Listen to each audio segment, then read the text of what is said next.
and welcome to the Your Parenting Mojo podcast. Do you ever worry about the amount of time that your kids spend on video games?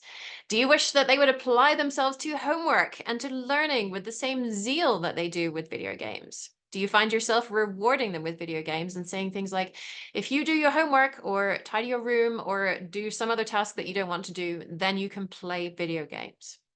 Recently, I surveyed listeners to ask about what they wanted to hear more about on the show, and one of them responded, have you ever thought about interviewing the gamer educator? And I'd actually been preparing for an episode on the benefits of video games, even though the research on this is pretty skimpy. And as I saw Ash's Instagram account, I knew that we had to have them on the show. So Ash Brandin started researching video games and music education while completing their master's in music education in 2011, but found nearly no research on implementing gaming-based strategies in a classroom, let alone in a music classroom. They started attending gaming conferences and conventions, hoping to find an educator advocating for the creation of gaming-inspired classrooms, but all they found were sales pitches by gamer companies. They researched why we're so motivated to play games and how to harness that power in the classroom, and have developed 2 talks on this research. They've also developed a following of 175,000 people on Instagram on the Gamer Educator account. And the parent who suggested that we talk with Ash is also here today. If you're a longtime listener, you might recognize Nicole, who we chatted with a few years ago about her experience in the parenting membership. Nicole is the parent of 2 children, aged 8 and 6, and lives near Philadelphia. So welcome, Ash. Thanks so much for being here. It's great to see you. Thank you so much for having me. And welcome, Nicole. Thank you for suggesting this episode. I'm excited talking to you and Ash at the same time. Awesome. And so, Ash, I wanted to just kind of start by saying that you completely messed up the plan that I had for this episode when I started thinking about it and researching it. Because I was planning to start out with an acknowledgement that there is some evidence that spending time on video games isn't super amazing for kids because it's linked to aggression. And then I found your topic, your conversation with Adam Grant on the TED podcast, and you kind of discussed the state of the research. And I learned things I didn't know, and that this whole kind of spate of research on the links between video games and aggressive behavior is way, way, way muddier than I thought it was. So can you start, I don't want to spend all of our time there, but can we start by just kind of giving parents the lay of the land on what that body of research says, please? I would say the shortest way to really summarize it would be to say, if you look at all of the research and the meta-analyses, particularly the ones more in the last 10 years as opposed to the 20 plus years ago, overwhelmingly there is pretty consistent finding that moderate use of video games is generally associated with neutral or positive outcomes. And moderate use in most of these studies means, on the conservative side, up to 2 hours of play per day, but can sometimes be even more than that. And of course, we're talking averages and all of that.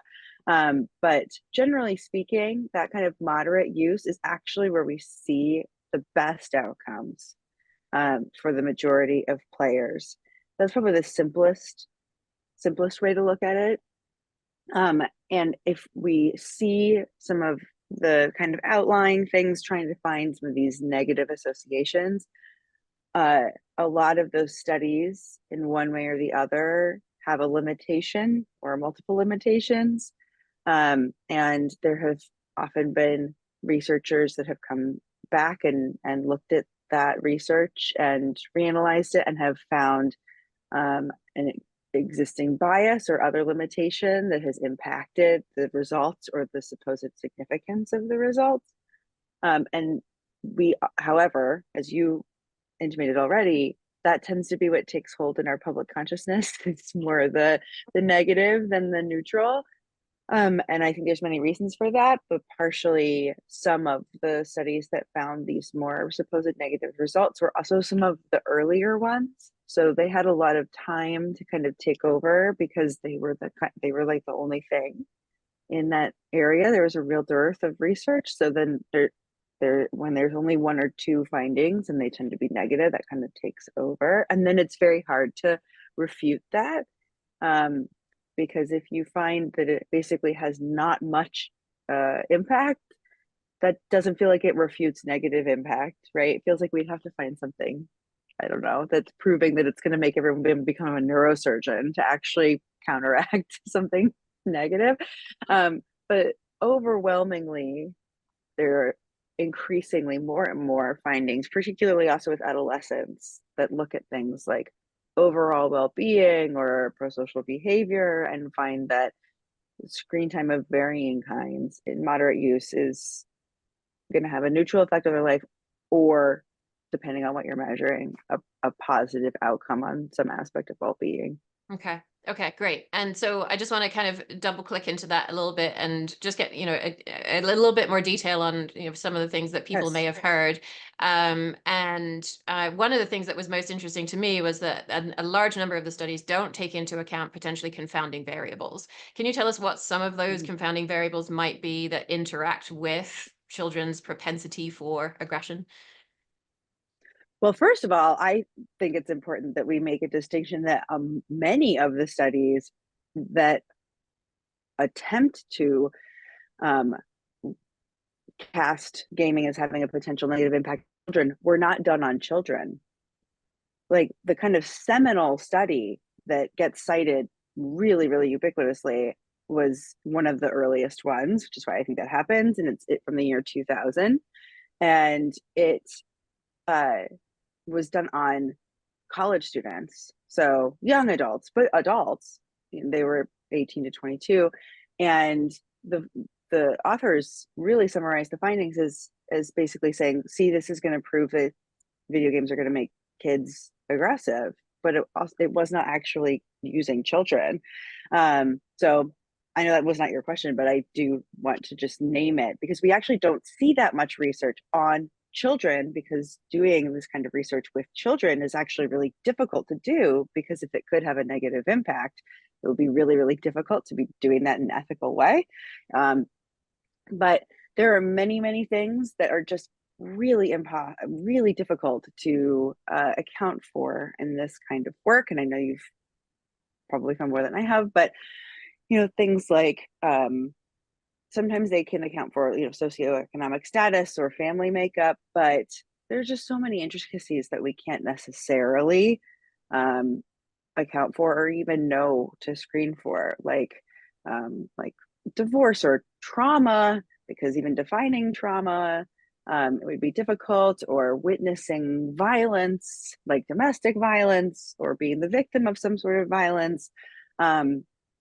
All of those things are going to have a really big impact. Something that I've noticed is that there will be often research that will take into account like socioeconomic status, or maybe the number of caregivers in the home, things that can be objectively measured in some way. But it's really hard to then think about how you would correct for the impact of those things. Okay, I can correct for the impact of socioeconomic status, but then what about the things that implies? Okay, I have one caregiver at home and a low socioeconomic status. I'm more likely to live in an apartment, so I'm less likely to have access to the outdoors. I'm more likely to have, fewer toys or less adult presence. When we're looking at things like the impact of screen time on, performance, or the association of it with, doing less well in school or having certain delays, it's important to think about, well, yes, I can take some of these things into account, but the sort of watershed, the domino effect of those things is, you can't really accommodate that in a study. So is that kind of what you had in mind? Yeah, it is. And there are so many other topics that I want to make sure that we have time for. I guess the thing that I just want to make sure parents understand is that there have kind of been these dueling meta-analyses over the years, where one set of researchers said, yeah, there's really bad impacts, and another set of researchers said, nah, kind of there isn't. And one thing I saw in that is even the ones who are saying there are really bad impacts, the really bad impacts is like really tiny effect sizes. So, you know, Mhm. the actual outcomes, the probability of this outcome happening is not very high. And I think a quote that really stuck with me is violent video games could be arguably synonymous to peanut butter, a perfectly harmless indulgence for the vast majority, but potentially harmful for a tiny minority. So we're not saying that there's no risk at all here, but more, it seems to me as though the takeaway is like, know your child, right? Know what's going on in your child's life, what Mhm. has gone on in your child's life, and kind of judge the risk according to your child rather than according to the risk for all potential children. Would you draw a similar conclusion? Yeah, and I'm not sure if it's the same researcher, but one of the big researchers in this area who's done a lot of these meta-analyses, his name is Christopher Ferguson, and he has a quote that's in the same vein, particularly talking about acts of mass violence, because anytime we're talking about aggression and video games, it's like a pipeline to eventually talking about like mass violent behavior, right? Because that's kind of what we're parenthetically afraid of. And his one of his many great points is essentially, video games are essentially a ubiquitous behavior. Like over 95% of especially adolescent populations are in some way playing a video game with some amount of relative regular frequency. And that has been true for over 30 years. We have statistics showing 97% of youth playing video games from 1990 something. I can't remember the exact year, but this has been true for a long time. This is not just true in the era of mobile gaming. So if it were really true that we're going to see this really strong association and we have that many people doing it, then wouldn't it make sense that we would be seeing this much, much, much more? And his quote is, can a near universal behavior truly predict a rare one? If we were to look at anything else that happens across 97% of the population, it would feel ridiculous if we tried to say that that was the reason that a really, really unlikely thing was happening. And the other thing, of course, is if that were really the case and it really were predictive of this really rare behavior, we would see that reflected in other places in the world. It's like in America, we get very myopic and think that this is like very insular, but gaming and its ubiquity is a very worldwide thing. But some of these behaviors that we're more worried about are not necessarily seen consistently um, to reflect maybe the relationship people think might be there with gaming. Makes sense. Thank you. Yeah, but even if our kids aren't engaging in the kind of violent behavior that would actually show up in one of those research studies, we still might see behavior that we don't like. So, for example, I have two kids and they both respond completely differently to gaming. One becomes super dysregulated, and after playing, he just can't function. And while he's playing, he also is very loud, and you can tell he's stressed. And that doesn't happen when he's watching TV or after TV. And I'm just wondering why this happens and if different types of games affect brains differently. And also if it's possible that a young child isn't ready for certain types of games that gets too much, but they might be ready in a few years. So, that was a few questions in one, but yeah. And is there anything I can do to help him or anyone else that's experiencing this? Yeah. That I think I think one of the things that's very hard about trying to come from a place of feeling like informed with data and research, and then eventually the rubber has to hit the road, and then you're trying to see it in your own life. And so you might hear even this conversation and think like, okay, so it's not doing some sort of like really detrimental harm, but there's like pretty quickly a but, right? Because we see something in our own life that doesn't feel good, right? You witness something and you're like, okay, but this isn't what I want to see. So okay, it's not super detrimental, but then what's going on, so, and that almost feels in some ways like worse to me, because it's like, oh, okay, so you're actually telling me that it's fine, but then uh-oh, like if I'm seeing this, then what does that mean? I feel that way totally in certain things. I think it brings up some of those insecurities sometimes as a caregiver. So something that, all screens and all brains are different, so how they're going to react to things is obviously going to be different. But gaming is a really, really intense activity in terms of there are a lot of things that are happening when we're playing games that are really engaging to our brain that are going to be different than watching TV, which is a pretty passive activity. But gaming and anything, whether that's a tablet game or a console game, anything like that with gaming, we're we're doing a lot of other things, not just in terms of, oh, I'm pressing buttons and I can't just zone out necessarily, but the way it's kind of satisfying our needs is also different. So it's making us feel a lot of things that TV is not necessarily. So I'm not necessarily going to feel like skilled when I'm watching TV. I'm not necessarily going to feel, depending on what I'm doing, I'm not really going to feel that in control. Um, but with gaming, I might feel really accomplished or like I'm really working on something, and I might feel like I have a ton of power over what I'm doing. And if depending on the game, I might also feel like I'm directly collaborating with other people, and it's providing a lot of these what we call need satisfying um, feelings at the same time. And it's hard to then go from that to something that probably is doing that less, right? Video games are very good at satisfying those needs, and they do it in a very dense way.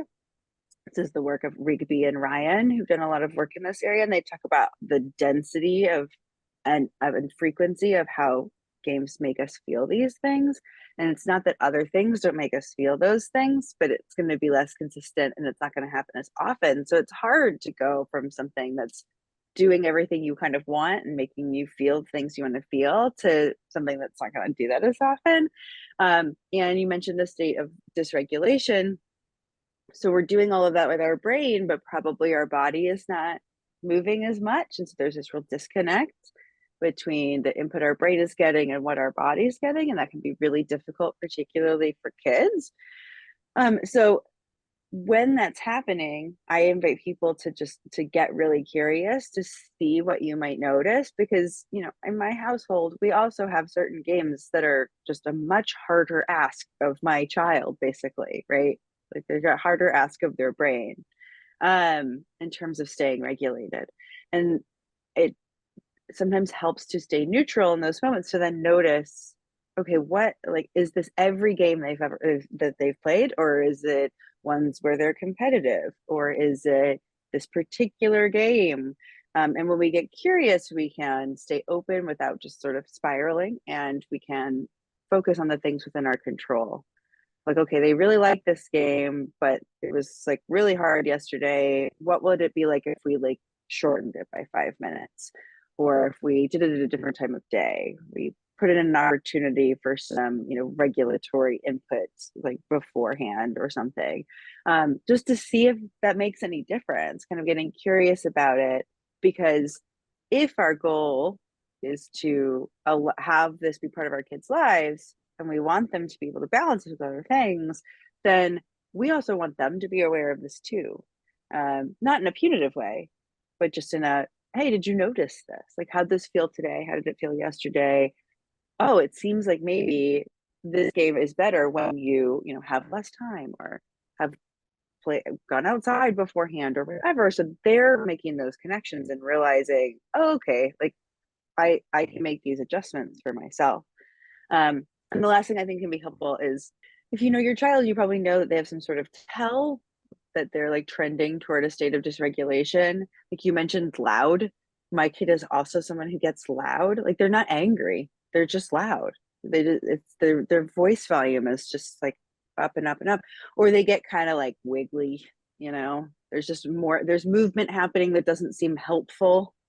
And so when we notice those things, we figure out like, oh, that was like a warning sign that I missed, right? Because we deal with the meltdown, and then we're like, oh, I should have realized, and we put the pieces together. So when you've figured out some of those early signals for your kid, that's again a time that we can maybe build in some regulatory breaks. And I have to preface all this and say, like, kids aren't going to like this.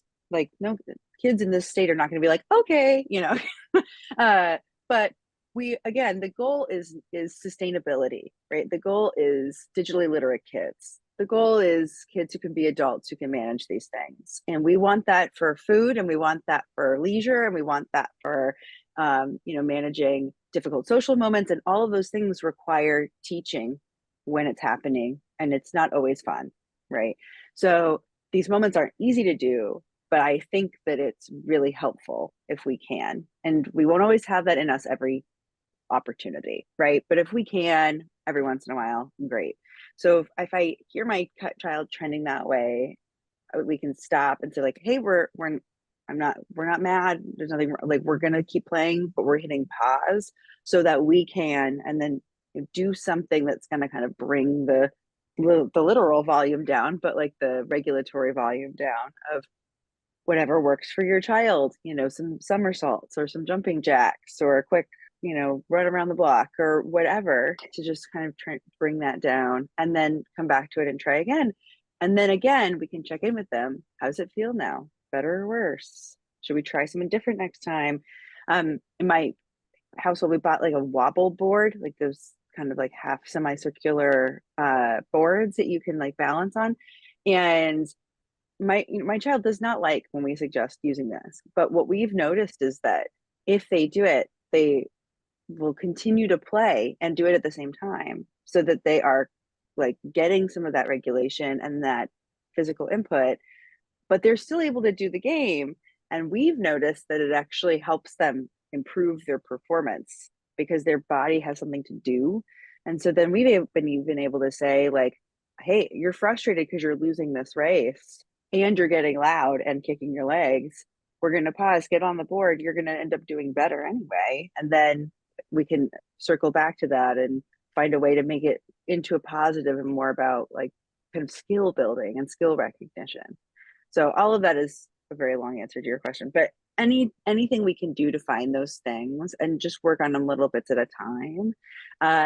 And if something's really not working for your family and you're like, we absolutely cannot allow certain show or game because it just 100% ends in total meltdown, that's fine. Not everything is going to work for every family, and it doesn't have to be forever. If this doesn't work for us right now, we can try again, when we think that this might be a better fit or that we're prepared for it, whatever way. Does that give you some ideas, Nicole, for what you might try? Yes, I really relate to Ash in that, because I feel like that kiddo you're describing is very much the kiddo that we have at home. In terms of making those suggestions in the moment versus outside of the moment. Yes, definitely would like to try that. And do you think there can be a positive correlation between distress tolerance and self-regulation by playing video games? Oh, meaning like you're encountering it. Oh, yeah. There is a game. It's an app that actually does this on purpose, and they have done some studies with it and found that it has positive results for our kids, particularly kids with ADHD, to kind of encounter and overcome like frustration tolerance. So I mean, I certainly think it doesn't hurt for kids to find some way of encountering that, but with so much of the things that I talk about, whether it's this or the feelings of freedom or creativity or whatever that gaming provides, anything that could be a potential positive, I'm just aware of like the kind of refuting of that, which is basically some version of, but lots of things can do that. Right? I could do that with many things. They can get frustrated with a board game, right? I don't need video games for that. And I would say like, no, you don't. You absolutely don't. But if this already feels like an inevitability in your child's life, think about all the ways we can imbue it with skill, right? With actual life skills, instead of just thinking of it as a completely vacuous activity. Because if they're wanting to spend more and more of their time in gaming and digital worlds, what we don't want is we don't want them to think that gaming is the only way they can feel certain things, or it's the only way that they can be creative, or it's the only way that they can have say over their work, their lives. Right? We don't want that, because if that's the only place they think they can get that, that's the only place they're going to turn for it. So when we get concerned about like preoccupation, we want to make sure that we're not funneling them toward that, because we want them to know that there's lots of ways they can feel these things or overcome these things. And part of what helps with that, in my opinion, is being very neutral about it. Because if I just think it's a complete waste of time and I'm writing it off, I'm probably not finding these ways of using it to have conversations about skill or skill building. And thus it kind of creates this gap between like, oh, all these worthwhile things, quote around that, obviously. And then like video games are over on the side, and it's this thing kids really like, but we're kind of like ignoring them.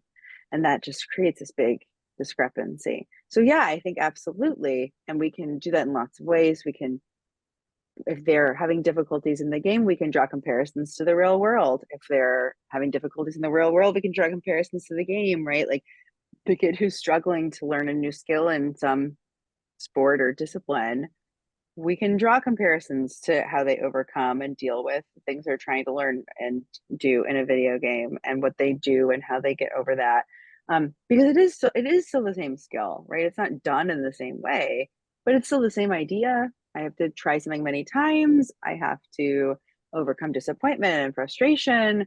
I have to take feedback. Like all of those are all happening regardless of the medium. So I think that can be really helpful. And it also shows our kids that we are paying attention, and that even if we don't play their games with them or we don't really like them, that we can still see their value to our kids, and the value that they can potentially give our kids for other things. I think that can be really powerful. Yeah, Yeah. thank you. I also saw some research on cooperative games, and that they can have a real benefit on sort of the self-regulation aspect, and sort of lower levels of psychological distress, like depression, stress, that kind of thing, was associated with playing those games as well. So that was interesting, that it can vary based on the type of game that's played and on who you're playing it with as well. Mm-hmm. In our house, we try to be value neutral about screens, and we want them to have a healthy relationship with technology, because it will be a part of their lives forever. Because as we discussed before, it's so dysregulating to them. I'm just wondering how you help your kids make that distinction, and how do you talk about it with them? I draw a lot of comparisons to food, because I think there's been a real big shift in how a lot of caregivers are trying to talk about food, in the compared to maybe how we were raised talking about food. This idea of good food and bad food and junk food and all of that, and kind of more division of responsibility and more intuitive ways of eating, even for kids. And it can be hard to feel like you're being neutral about something when there's still some sort of hierarchy of it at some point, right? Like, okay, yes, I'm not going to put value on Cheetos versus apples, but like I eventually I would not like my child to only eat Cheetos, right? And I think that's sometimes the fear of like, oh, if I treat them as neutral, then I am essentially like treating any condition of it as neutral. And I don't think those are necessarily true. Like, I think that being neutral about the value of something is not necessarily the same as like condoning any boundary or lack of boundary with it. Like, I'm neutral about like my child's currently in the like I want to read independently phase, which is fantastic. I'm very glad to be in this part of life. Happy to be here, not complaining. Like, we've been doing a lot of like standing and waiting in line. Like, we were at amusement parks, and last year it was like, oh no, like how do we fill 30 minutes, right? And this year my kid is like, can I read? I'm like, like, okay, great, read. Right. So people are seeing my kid on a phone a lot right now. I'm like, no, they're reading a book. Like, I'm not going to complain about this.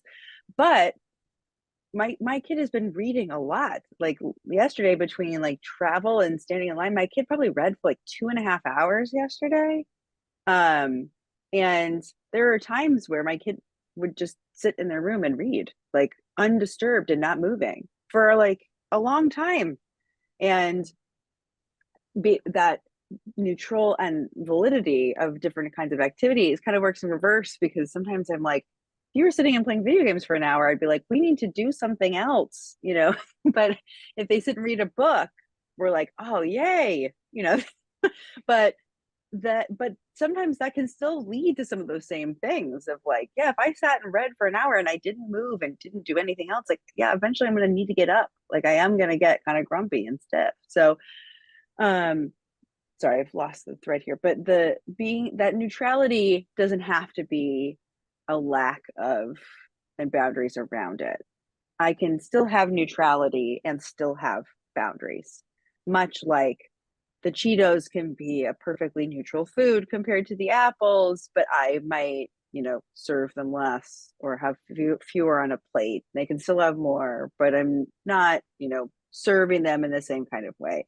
And, my kid can probably read for a couple hours a day. They're not going to be able to be on screens for the same amount of time that I would be okay with them reading throughout the day for many reasons. But I don't need to necessarily frame it as like, well, that's because reading's better for you, right? That's not necessarily helpful to them. All I'm doing then is just inviting us to compare the two things, which is not going to help anybody, least of all me, right? But just talking about like, hey, we've, whatever amount you decide is an amount that works for you. Like, oh, we've done that already today. Like, we've reached our max screen time today, and now we can do X, Y, Z other things. And if you have a kid that is old enough, you think, to have those conversations, I mean, you can frame it however you can approach it however you'd like. But I think coming from a place of, we want to make sure that this is one part of our lives, that we're doing other things, and even asking them of like, how would you know that this is the right amount or the wrong amount? Like, what would feel like, how would you think, what would happen to make you think like, oh, this is not good actually? Like, or what do you think I'm noticing that makes me think that? Or here are the things I want to make sure you have in your life, and we want to make sure all of those things happen. Maybe it's giving them a little bit more of control of like, okay, it's Saturday and we want to make sure these general categories of thing happen today. When would you like these things to happen? How would you like your day to look? So they're thinking about kind of planning all those things out, but keeping into account the fact that these things always have to coexist with other things. So we can be neutral and about the value. We can still be neutral about boundaries, and those things can all, I think they can coexist. I really like how you share the responsibility when it comes to setting limits around screens. We try and do that in our house too, but I find that it's really hard because of all the dysregulation that is happening and the impact that has on our family. So we have definitely set up our own parental limits because of the impact. Because we have given them the opportunity to try and self-regulate and discussed with them, and it hasn't really happened yet. And I'm wondering, in maybe more detail, how you handle limits around gaming. I have said for a long time that I think that, the right amount for a family is like an amount that's working for everyone in a family. I think that's really important, because sometimes adults will be like, well, if I let them game, that's all they're going to want to do. And I say like, yes, and we don't have to say yes to that. And I think we hope that self-regulation is an eventual place that they get, because, they're going to be adults living independently. Yes, we do want that. And I draw my mental comparison as to something like riding a bike, which is, I think, not something that people would think of as an immediate comparison. But my emphasis in that comparison is basically skill. This is a skill-based thing. Being able to regulate is a skill, and it's a complex set of skills that we want our kids to have. And being able to have that skill independently is something that takes practice and time, but also there's sort of a shift of the onus of the responsibility. So thinking even something about like riding a bike, you teach your child to ride a bike, your child's the one on the bike, but the majority of the responsibility is still technically on you. You're holding the seat, or you're guiding them, and you're the one making sure that they're staying safe. And we probably have them with maybe training wheels and also elbow pads, and like they're very, very protected. And then we move slowly right toward this eventual goal of them riding independently, with a helmet on and going and exploring. And all those little steps you can think of the kind of montage of getting from point A to point B. It would take a long time, less time than something like this with video games, but still it would take a long time. And the responsibility is shifting over to them, right? Because they're gaining the ability to have that responsibility. They are gaining the skill of balancing, so then they don't need us to keep them balanced anymore.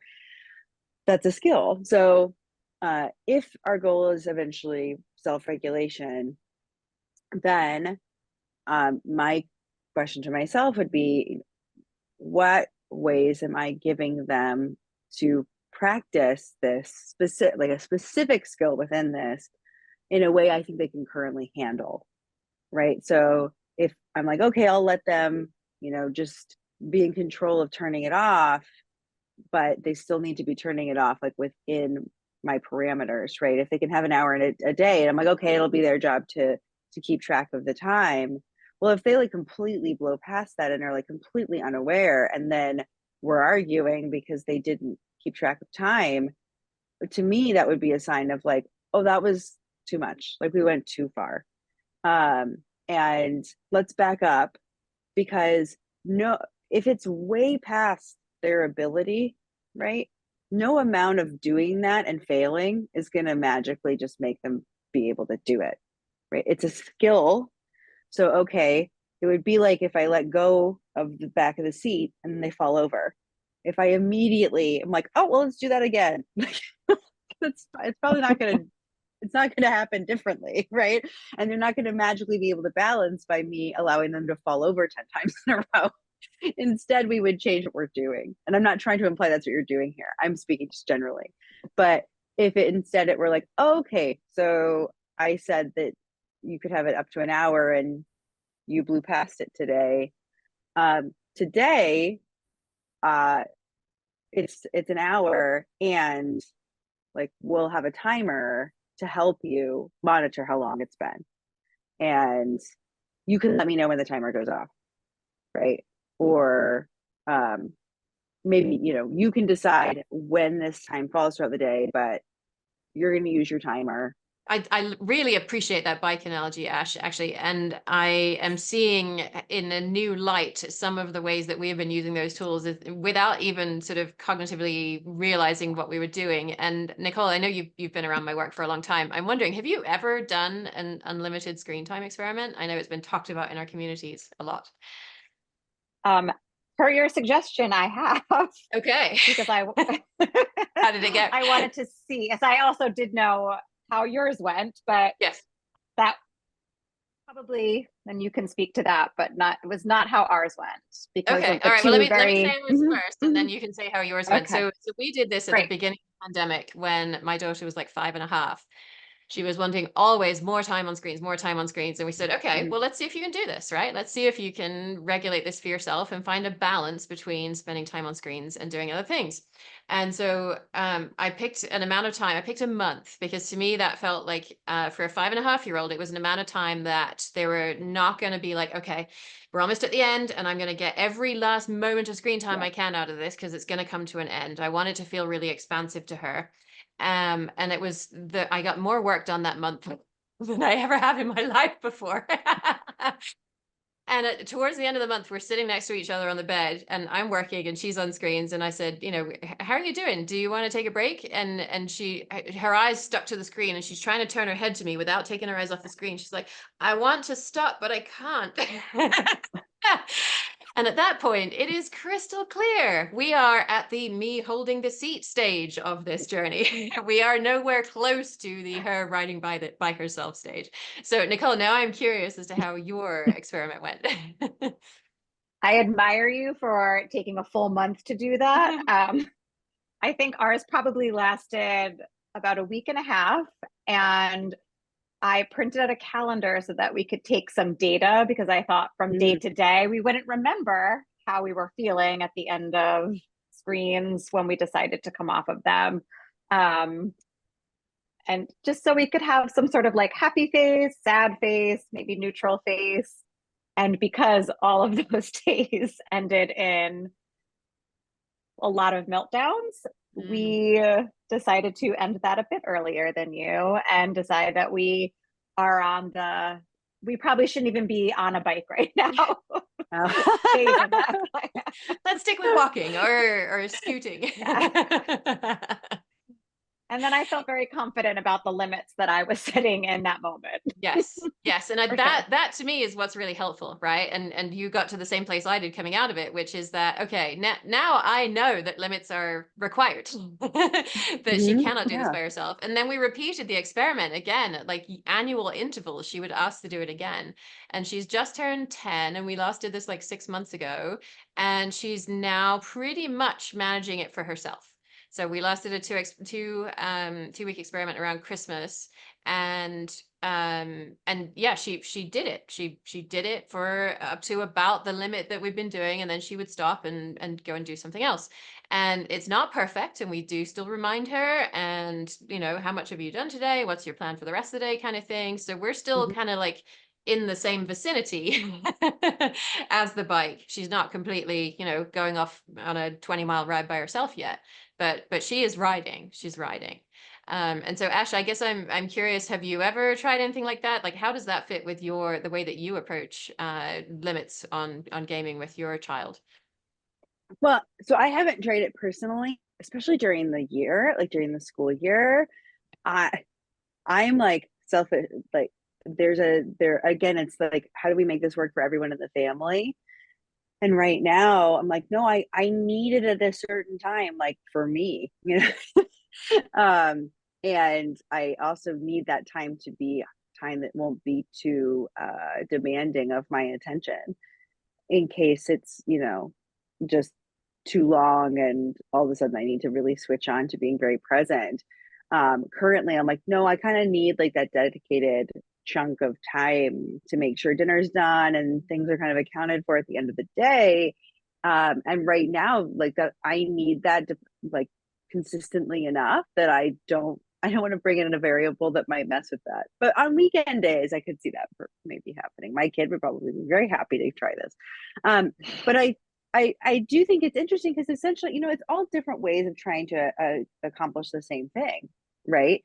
And you're both talking about how, you know, kids are going to reach that at different places, and part of how we determine whether or not they've reached it is by letting go, right? Is by seeing if they can balance on their own, and that is hard, right? And I think it's great that both of you, I think that taking the data is so important, even in just a little, you know, thumbs up or thumbs down, just so you have something to look back on. And I think also giving it time for both of you spoke to that, I think is so important, because I think we would hope that, oh, if I do the unlimited thing, maybe they'll just like take care of everything. Maybe it'll just be the switch will flip and it'll be great.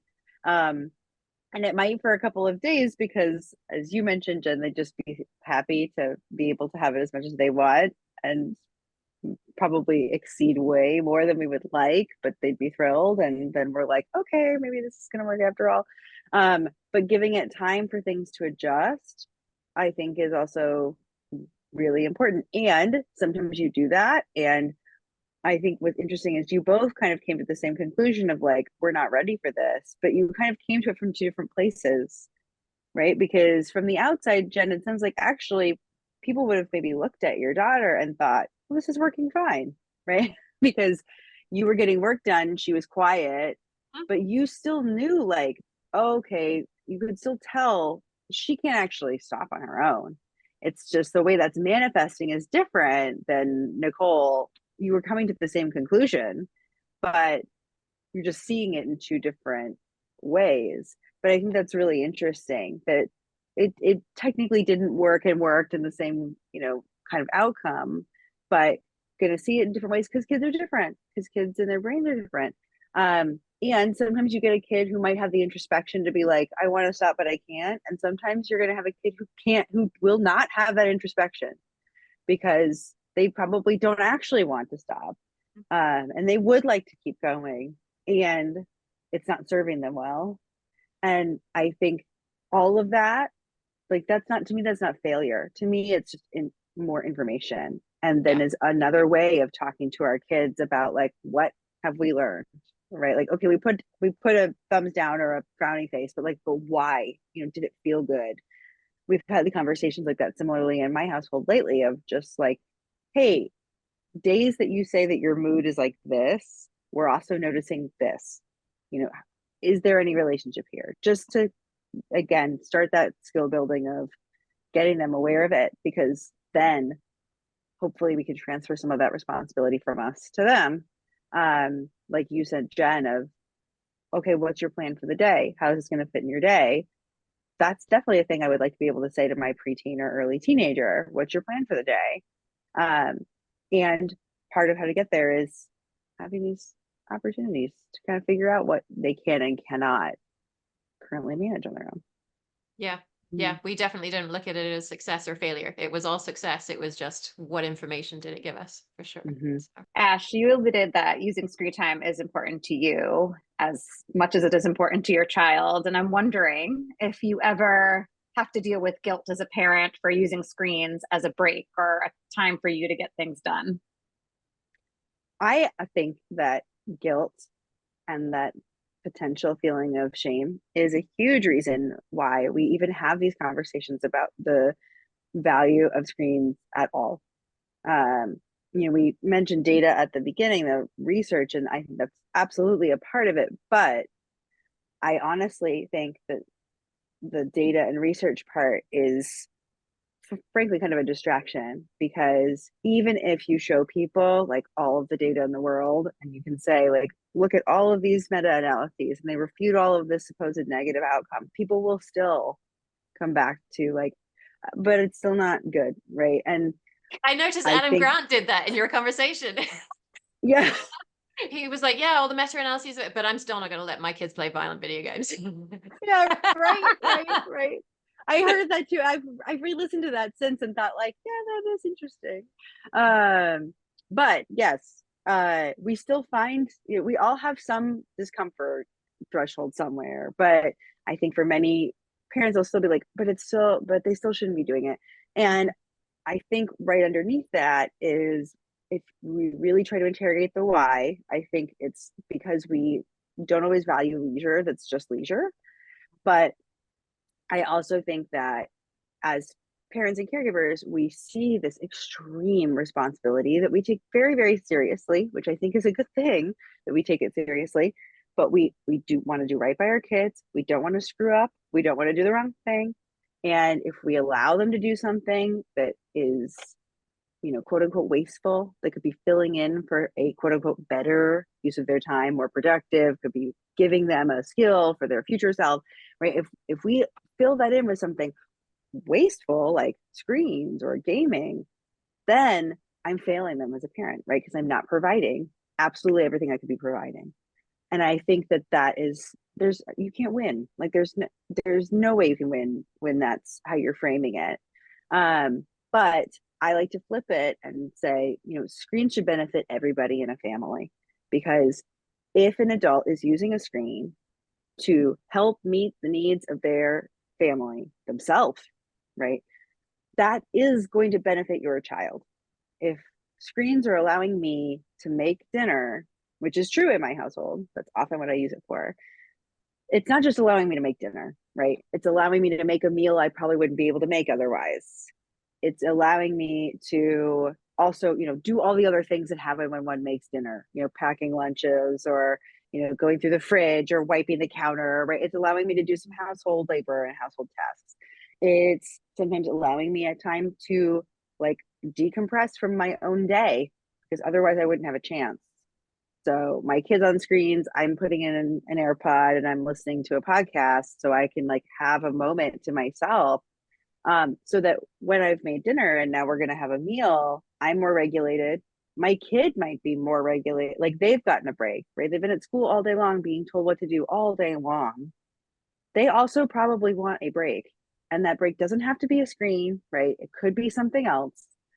But if it is a screen, they're having their need met, I'm having my need met, and then we can sit down at the table and have a more pleasant conversation, and I can be more present, and we can all connect. That's benefiting my kid. My kid's getting a better parent because they watch TV for half an hour. That's a net positive to me. And I think when we try to remove the adult from the conversation, frankly, I think that actually just compounds the problem because it implies that adults should not be considering themselves. And I don't think that's true. Should we center ourselves? No, that's not what I'm saying. But we can consider ourselves because very often screens are filling in for a gap that we should not have to be filling, right? We don't have two present caregivers. We don't have affordable childcare. We don't have outdoor access. We don't have all these other things we might need to meet our needs. We face a lot of systemic inequalities, particularly marginalized people, and something has to fill in. And so if a screen's filling in, I don't think it's good that we have a gap. I would much rather we not have them. But I would much rather that be filled with something that keeps a child safe, that an adult can potentially monitor and also pay attention to and use as a way to connect with their child, even if it's at the dinner table conversation. I'd much rather that's happening than a parent getting so dysregulated that they can't, maintain composure for their kid, or a child doing something that could be unsafe. Screens are filling in those gaps. That's going to happen. And so we can allow that to happen in a way that's going to benefit all of us. Because if it's not benefiting all of us, including us, like if they're getting so dysregulated that I can't make dinner, then that's not working for us anymore. And then that's an invitation to get back into the conversation, right? We're not just going to say, well, I have to let them have screen time because I have to make dinner, right? But I don't have to allow screen time that's going to make it impossible for me to make dinner, right? If I can't do that, then we can have that same skill-based conversation. This is not a game that's available right now. It needs a lot of my attention. I have to make dinner and I cannot be over here. So today you can play X or Y. And if it's really important to you that you be able to play Z, here are the things that I would need to be able to see so that we can do that. And we can practice that on another day. So it's all so much interweaving of those conversations, the skill and the value and the way we look at it, so that hopefully it's benefiting us and our kids, giving them some skill.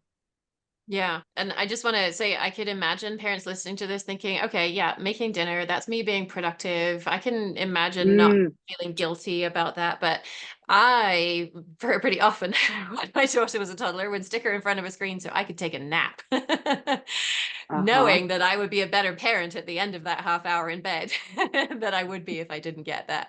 And so I just also want to give parents permission that this does not have to be productive work that you are doing while the kid is on screens, right? You also have permission to take care of yourself as well. I'm so glad you brought that up because yes, we talk about how like everyone deserves leisure and it's okay if kids are doing this just for leisure. And you're right. So often then the conversation is like, but you're using their leisure for productivity. But you're right. It can be both. Yeah.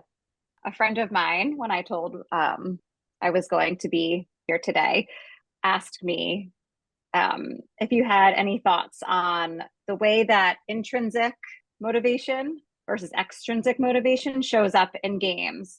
Because when we externally reward, we know that intrinsic motivation to possibly do other things decreases. Do you see that coming up with gaming? And how might we address that so that gaming is useful and doesn't diminish that intrinsic motivation? Oh, for other things? Mm-hmm.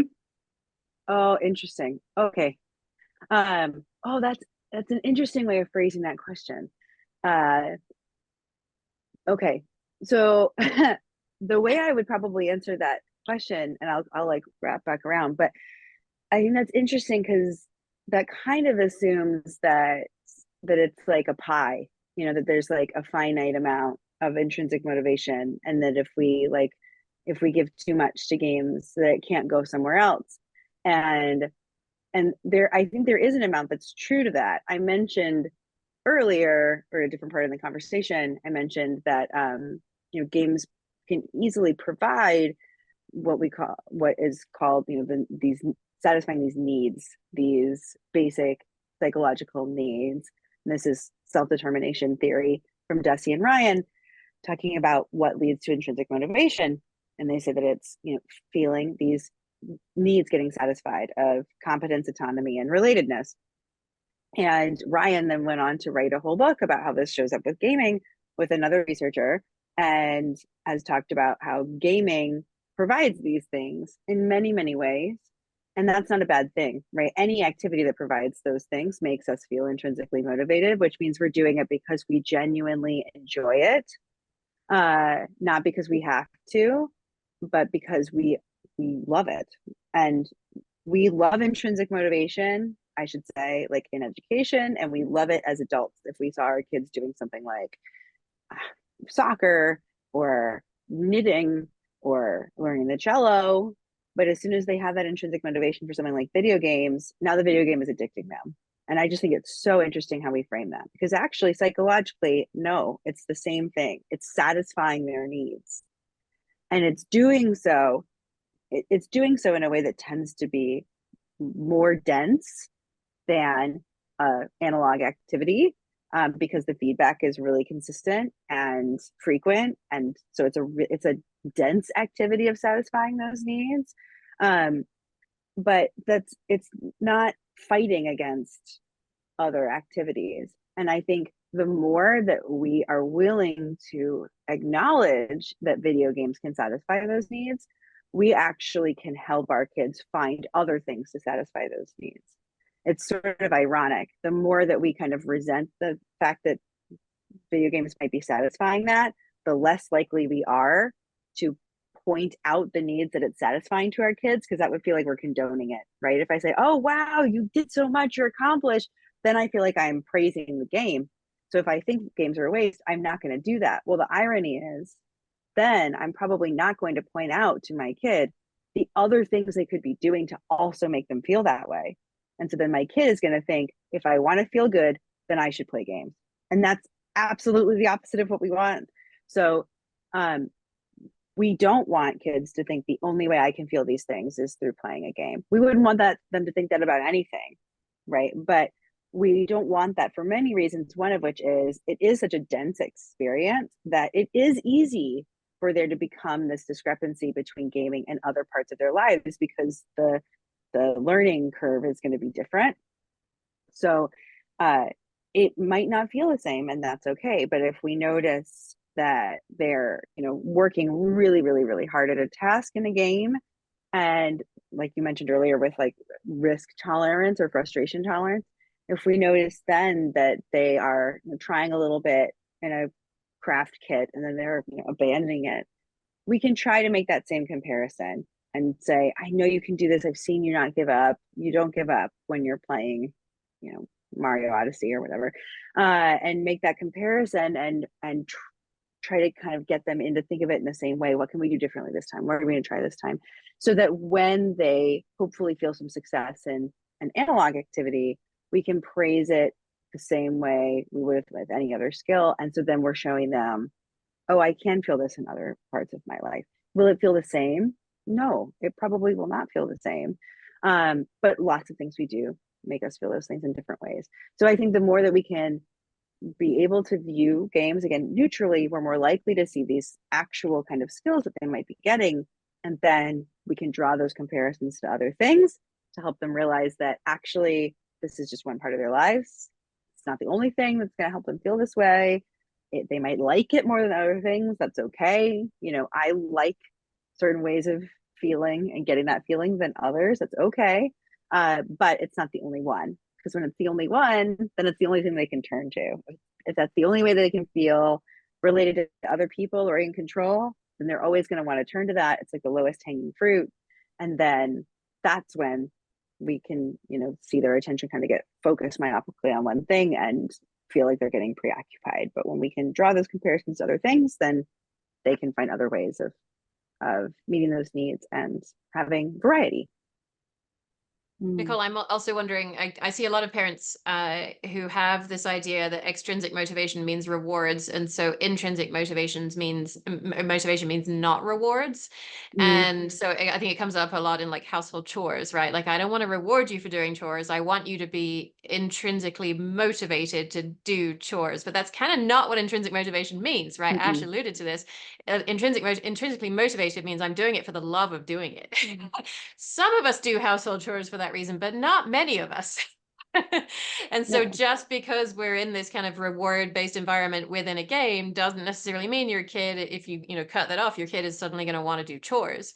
And I would say the other piece of evidence that's relevant to that is related to food. Interesting, and we've talked about sort of the correlation between food and video games. Is that when you make a food sort of make vegetables a gateway food for getting dessert, the kid ends up hating vegetables more and liking dessert more. And so if we bring that to video games, right? If you're using video games as a reward for chores, they're probably going to end up disliking the chore more and liking the video game more. So I think that those are two really relevant pieces of the ways that we can approach intrinsic motivation and the research on intrinsic motivation. So I hope that answers your friend's question. Should we close with one? I know we have so many more questions that we're not going to get time to to cover. Do you want to close with one last burning question? I guess it would be, how do you model your own gaming and screen time around your family? I think I'm so glad that we're going to touch on that one. I think that is like the secret sauce that people forget is so, so powerful. I see a lot of calls lately for like adults to never be on their phones around their kids. And I have kind of pushed back against that for many reasons, but and one of them being that, if we're told that we can't use screen time to meet our needs, then okay, if our kid is playing independently in some other way, now I can't meet my needs if I need to, use my phone for any one of hundreds of like domestic labor tasks or invisible labor that might be needing to get done. And that just does not make sense to me. I don't think that 30 years ago, if an adult were sitting on a bench at a park reading a novel, I don't think that people would have been judging them for that. But we see an adult on a phone while their kid is at the park, and we're like, oh, look, if they just can't, they don't care at all. It's like, we have no idea. They might actually be reading a book, right? Or they could be doing myriad things to keep their household afloat because they don't have time to do it otherwise. And their child is safe and having fun and independently playing and also not on a screen in that given moment, which is supposed to be what we want, right? But I think it's so interesting that there's this call of like, just never be on your phone, because essentially what that is abstinence education, right? We're abstaining from showing them any model of healthy technology balance in an adult's life. Because like in my household, for example, if my kid didn't see me on my phone, they would quite literally like never see me on technology, because their screen time and my screen time don't overlap. Like, I'm not watching TV with them. So if they didn't see me interacting with my phone, they would think that I just don't use technology. Like, they know I watch TV at nighttime, but they don't really see it. So I think it's really, really powerful for us to name many things with our own technology use. I think naming the purpose of why you're using it is really important, particularly because a kid sees a device and they see fun, right? We see a phone and we see, honestly, not very much fun, right? We see email and grocery lists and banking and whatever, right? I think naming the purpose is really, really important. I'm not advocating for like ignoring my child when we're trying to be connected, right? And there are moments where my child wants my attention or needs my attention and something is urgent. Right now, my spouse and I are often not in the same place physically at the same time. So there's a lot of me being like, I have to text other parent right now. Like, I have to do this. I'm going to do this and then I'm going to put my phone away and then I will continue this conversation with you. Of just naming what I'm doing and for what purpose and why. Like just giving them that little bit of information just so they know my adults aren't just like ignoring me, right? And also naming that I'm doing this for a given purpose and I'm doing this so our household continues to run or whatever. And they can kind of see the work that's happening there. The other thing I think is so important to model with technology use is if we want our kids to be able to, we talk about self-regulating. If we want them to be able to self-regulate, they have to see us self-regulate. And self-regulating is not abstaining, right? It's not just not doing it. So when I have had the time to, be on a device alongside my child, like they're playing games, sometimes I will sit down and play games next to them, or I'll be on my phone next to them, or I'll use my computer next to them. And I will just name whatever I am doing mentally. It might be executive function of like, oh, I need to get up in 5 minutes to put dinner on the table. I'm going to finish up this email and then I'm going to get up. Like I've just noticed the time. I'm reminding myself I need to get up in 5 minutes. Just naming that out loud so that they don't think that I just magically get up and I'm controlled, in some way. And same thing with the difficult emotions that can come up from screens or using screens to cope with a difficult emotion, right? One or the other. So there was some day where I was sad for some reason, like just in a funk. And I said to my kid, like, I am sad. I don't feel great today. I kind of want to distract myself. So I'm going to play some Zelda. They were like resting in their room. And I did like half an hour. And then I said, I feel a little better. I still feel sad. Like this did not fix my problem. And part of me wants to keep playing, but I know that we need to go about our lives. And this didn't seem to help that much. So I don't think doing it more is going to help either. So I'm going to pause and I want to go take a walk. Will you ride your bike with me? Right. So there's so much there. We can model variance, we can model emotional regulation or literacy of those things and show them the limits that we might put for ourselves to just have that model in place for them too, because so much of what our kids learn from so many things is from our modeling.